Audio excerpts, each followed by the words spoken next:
আসসালামু আলাইকুম এভরিওয়ান। অনেকদিন পর একটি ব্লগ নিয়ে আপনাদের সামনে হাজির হয়ে গেলাম আবারও। হাবিবাস ব্লগ থেকে বলছিলাম।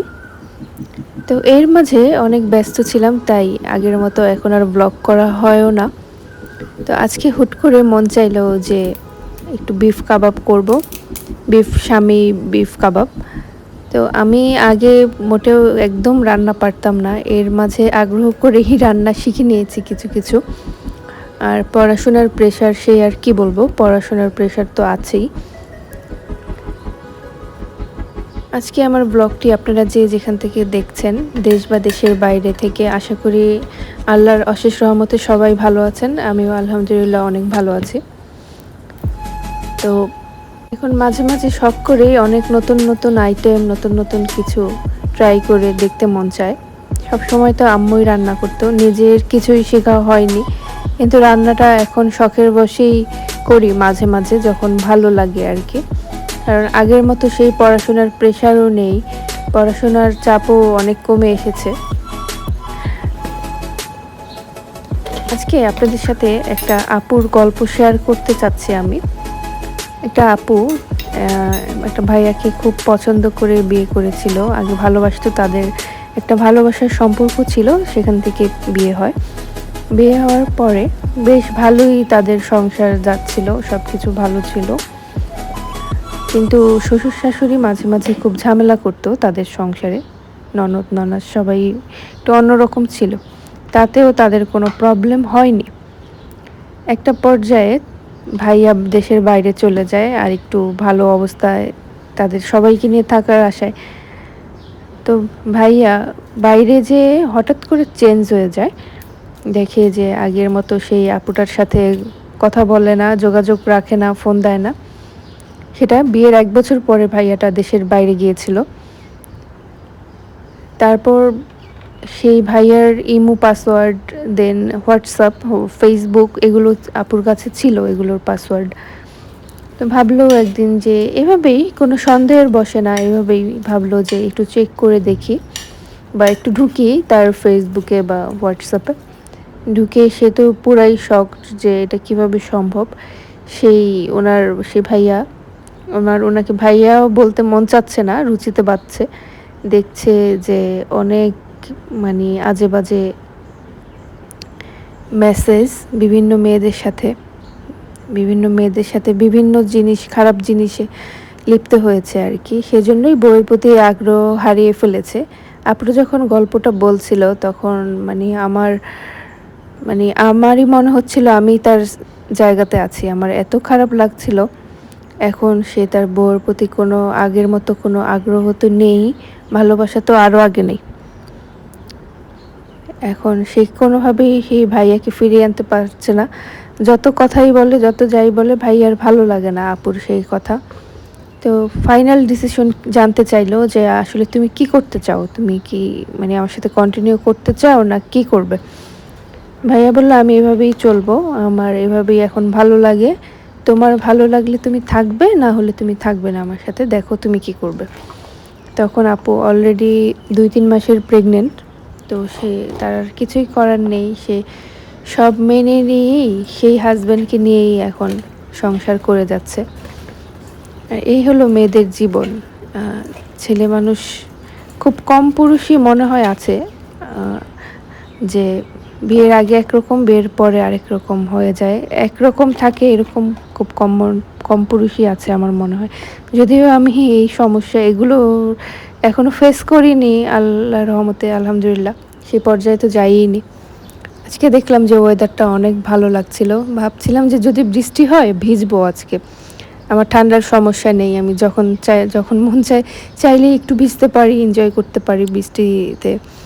ওই যে আমার বিড়াল একটা আছে, আপনারা যারা আমার রেগুলার ব্লগ দেখেন, আমার একটা বিড়াল আছে গুড়গুড়ি, সেও বাইরে যাবে, অনেক বিরক্ত করছিল, তাকেও বাইরে দিলাম। আর কাঁচা আম এনেছিল আব্বু, এই বছরের শুরুতেই, অনেক আগেই কাঁচা আম খেতে পেরেছিলাম, রোজার মধ্যে থেকেই আলহামদুলিল্লাহ। সবসময় এই সুযোগ হয়। তো কাঁচা আম এনেছিল, ভাবলাম যে আমাদের যে একটা ছোট বাগান আছে, এখানে বসে দেন কাঁচা আম খাবো, আর বৃষ্টি হলে ভিজবো। আর ওইখানে আমি যে বিফ কাবাবটা রেডি করছিলাম ওইটা আমি একটু রেস্টে রাখলাম, দেন ওইটা খালাকে দিয়ে বা ব্লেন্ডারে ব্লেন্ড করে একটু কিমা করবো আর কি। তারপর এটা বিকালে বা সন্ধ্যার দিকে খাবো, এখন খাবো না, অলরেডি আমি লাঞ্চ করে ফেলেছি। আমি আমার ব্লগটা আজকে সকাল থেকেই শুরু করেছিলাম, কিন্তু এর মাঝে একটু স্কিপ করে কিছু কিছু আপনাদের জন্য ক্লিপ নিয়েছি। আসলে এটা দিয়ে গ্রেট করলে না আম ভালো ইয়ে করা যায়, খাওয়া যায়, ভালো লাগে। আমরা যেরকম মামাদেরকে দেখি রাস্তায় বা বাইরে যে একদম ঝুরি ঝুরি করে আম করে, আমি ওটা পারি না, দা দিয়ে ধরতে আমার সাহস হয় না, বা ছুরি দিয়ে তো আরও আগে না, আরও শার্প সেটা।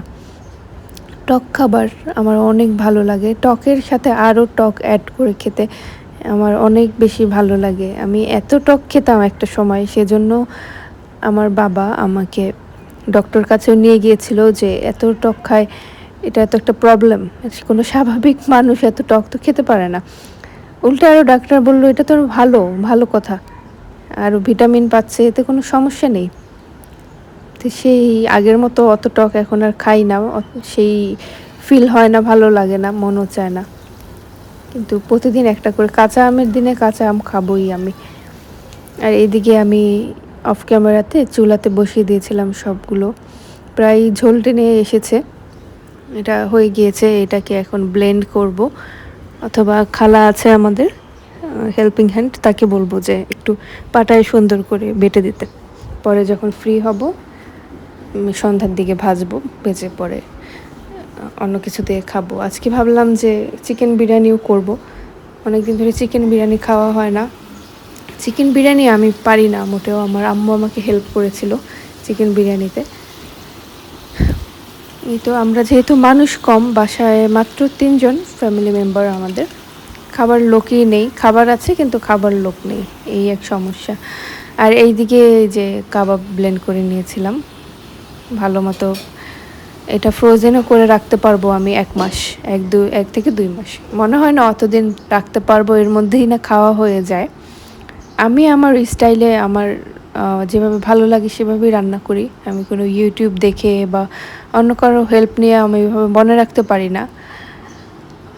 আজ থেকে আরও 6 থেকে 7-8 বছর আগে, আরও আগে থেকে আমি কাবাব আমি আমার স্টাইলে বানাই, আমার যখন ভালো লাগে।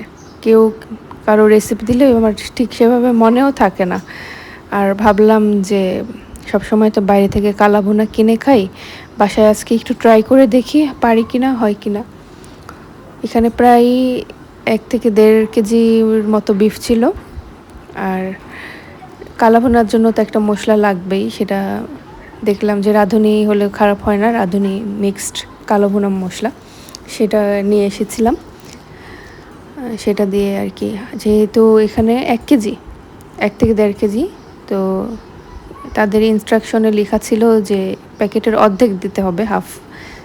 আমি হাফের একটু কম দিলাম, কারণ আমার কাছে মনে হয় যে যে কোনো স্পাইস অল্প দিলেও খারাপ হবে না, খাবার খাওয়া যাবে, কিন্তু বেশি হয়ে গেলে সেটা আবার যদি হিতের বিপরীত হয়, এটা আমি সবসময় কম কম দিয়ে ট্রাই করি। আর যেহেতু বিফ, এখানে আদা বাটা বেশি দিয়েছি। আমি কাউকে আমার রেসিপি ফলো করতে বলছি না, আমি যেটা যেটা করেছি, আমার যেটা যেটা ভালো লেগেছে আপনাদের সাথে শেয়ার করলাম, এটাই আমার ভালো লাগা আর কি।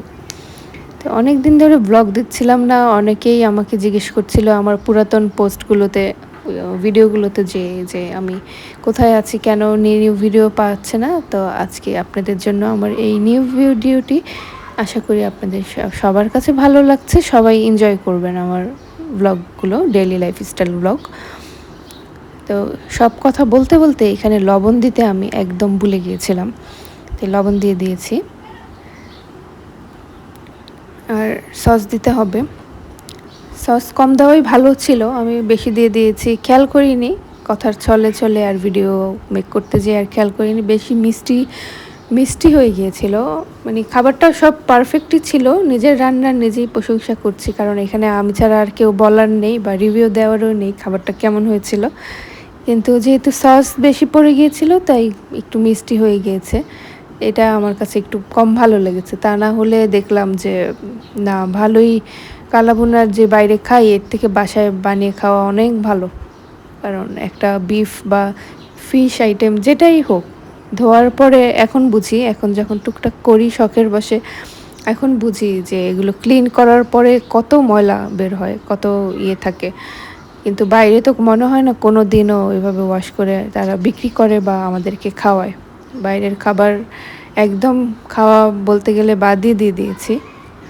সাথে একটু ডায়েটও করছি আর কি।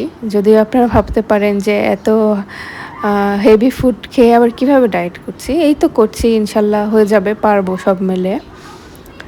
আর এখানে একটু হালকা একটু পানি মিক্সড করে নিয়েছিলাম যাতে একদম পোড়ার লেগে না যায়। আপনারা যারা এটা ট্রাই করেছেন বা করেন জানেন যে এখানে কি কি থাকতে, অনবরত নাড়তে হয় বিফটা, না হলে লেগে গেলে পুড়ে গেলে খাবার একদম শেষ। যেটা নর্মালি ঝাল গরুর মাংস যেটা, সেটাতে প্রবলেম হয় না। তো খুব সেন্সিটিভ একটা খাবার আর কি।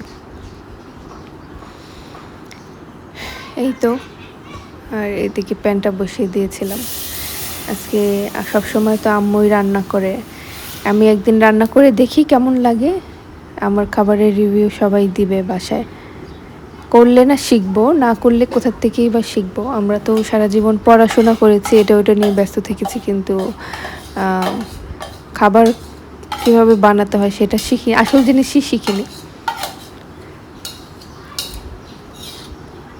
আমার আজকের এই ভিডিওটি, এই ব্লগটি আপনারা কে কোথা থেকে দেখছেন সবাই কমেন্ট করে জানিয়ে দিবেন প্লিজ, তাহলে আমি অনেক খুশি হব। কারণ অনেকেই কমেন্ট করে, অনেকেই আমার লাইফস্টাইল নিয়ে অনেক কৌতূহল, অনেক পছন্দ করে আগে আপনারা যারা আমার ভিডিওগুলো রেগুলার দেখেন। কিন্তু আপনাদের সম্পর্কে আমারও কিন্তু সেম ওয়েতে জানতে মন চায়, আপনারা কে কোথার থেকে আমার ব্লগ দেখে আসছেন বা দেখেন। এই তো এটা রেস্টে রাখবো হাই ফ্লেমে 30 থেকে 40 মিনিট, দেন মিডিয়ামে বা লো ফ্লেমে রাখতে হবে 2-3 ঘন্টা। আর এর মাঝে আমি অনেকবার নেড়েওছি, এটা দেখাইনি আর ভিডিওগুলো আর করা হয়নি এভাবে, খুব টায়ার্ড লাগছিল। আর এই দিকে আমি আমার ক্লোজেটটা সম্পূর্ণটা এটা গুছিয়েছি গতকাল রাতে, প্রায় 2 থেকে 3 ঘন্টা লেগেছে, 2 ঘন্টা তো লেগেইছে। এগুলো আমার রেগুলার ড্রেস, এগুলো ছাড়াও আমার আরও অনেক ড্রেস আছে, আবার অন্য রুমে অন্য ক্লোজেটে। আর রেগুলার যে টি শার্ট পরি সেগুলো আছে। হিজাব নিচেরটাতে সব হিজাব, আমার সব হিজাব রাখা, যেহেতু আমি হিজাব পরি সবসময় আল্লাহর রহমতে, হিজাব মেনটেন করে। আর এখানে আমার পারফিউমস, কিছু কসমেটিক্স রেখেছি আর কি, আরও আছে অন্য ক্লোজেটে, মানে ভাগ ভাগ করে রেখেছি। আজকের ওয়েদারটা বেশ ভালো লাগছে, অনেক বেশি ভালো লাগছে আজকের ওয়েদারটা। বৃষ্টিও হয়েছে এর মধ্যে, আর এর মধ্যে অনেক নাড়ার পরে একদম ঝোল শুকিয়ে এসেছে। এর মধ্যে রসুন পেঁয়াজ দিয়ে বাগার দিয়েছিলাম, শুকনো মরিচ ছিল সাথে। আর এই যে সন্ধ্যার দিকে যখন এগুলো ফ্রোজেন করে রেখেছিলাম ডিপে, ডিম অ্যাড করেছিলাম এর মাঝে, না হলে তো এটা ভাজা যাবে না, লেগে লেগে যাবে। আর সাপোর্ট হিসাবে তো ডাল দিয়েছিলাম কোডিং হিসাবে। কাবাবগুলো ভেজে নিলাম, আর এই যে তৈরি হয়ে গিয়েছে চিকেন বিরিয়ানি। এই যে আমার কালো ভুনার লুক, এটা লুক এসেছিল। আর এই যে কাবাব অল্প করে কয়েকটা ভেজেছিলাম। সব প্রিপেয়ার করতে অনেক সময় লাগে আসলে, বোঝা যায় এখন কাজ করতে গেলে। আর আমি খুব বেশি ফুডি না, দেখা গেল করলাম, সব কাজ করলাম ঠিকই, বাট খাবার বেলায় একদম কম কম খেতে মন চায়, খুব বেশি খেতে ভালো লাগে না। আমি রাইস আইটেম খেতে খুব বেশি একটা পছন্দ করি না, ছোট থেকেই আমার ভালো লাগে না। পোলাও ভালো লাগলেও ভাত এগুলো একদম ভালো লাগে না। তাও লিমিটের মধ্যে খাবার ট্রাই করি। আর রেগুলার এক্সারসাইজ, তারপর জগিং এগুলো করার ট্রাই করি, যেহেতু আল্লাহর রহমতে যেই বাসাটাতে আছি এখন পর্যন্ত অনেক খোলামেলা, হাঁটার জন্য যথেষ্ট জায়গা আছে, যেটা অন্য কোথাওই নেই। এর মধ্যে শাওয়ার নিয়ে একটু সুন্দর মতো রেডি হয়েই খেতে বসেছিলাম, কারণ কাজ করব যেমন তেমন হোক, কিন্তু দিন শেষে কিন্তু ফ্রেশ থাকা লাগবেই, এটা আমার রুলস। ভালো ড্রেস আপ হোক বা নিজে পরিষ্কার পরিচ্ছন্ন থাকি। আর এইদিকে এই যে দই ছিল, ভাবলাম যে একটু দই খাবো, আমি খেলাম, আমার আম্মুকে দিলাম। এটা আমার আম্মুকে দিয়েছি, আর আমি অল্প করে নিয়েছিলাম। আর এই ছিল আজকের আমার ব্লগ, আশা করি সবার ভালো লেগেছে। আল্লাহ হাফেজ।